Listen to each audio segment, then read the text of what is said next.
એફએનઓ એટલે future and option.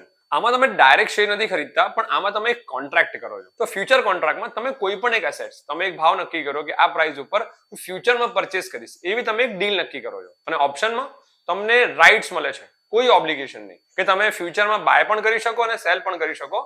એમાં તમારી પર કોઈ જ કંટ્રોલ નહીં. તો એફએનઓ માં રિટર્ન્સ લાર્જલી ડિપેન્ડ કરે છે માર્કેટના પ્રાઇસ ઉપર. તો દરેક કોન્ટ્રાક્ટની એક એક્સપાયરી ડેટ હોય છે એન્ડ પ્રાઇસ માર્કેટના કોન્સ્ટન્ટ મુવમેન્ટથી ચેન્જ થતી હોય છે. હવે એફએનઓ માં લેવરેજ પણ હોય છે, એટલે કે એફએનઓ માં તમે નાની એવી કેપિટલથી પણ મોટા વેલ્યુને કોન્ટ્રાક્ટ કંટ્રોલ કરી શકો છો. પણ હા, એમાં રિસ્ક પણ બહુ જ વધારે હોય છે. એટલે બંનેમાં પ્રોફિટ એન્ડ લોસ તો ફરક પડે જ છે. પણ હા, જ્યારે તમે માર્કેટની અંદર ઓછી કેપિટલમાં વધારે લેવરેજ લો છો તો એમાં કેપિટલ કરતા પણ વધારે લોસ થાય એવી સંભાવના હોય છે.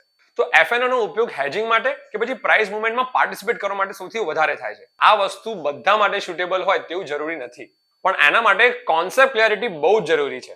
દરેકની સ્ટ્રેટેજી અલગ હોય છે અને એની ઉપર એમનો એપ્રોચ પણ અલગ હોય છે.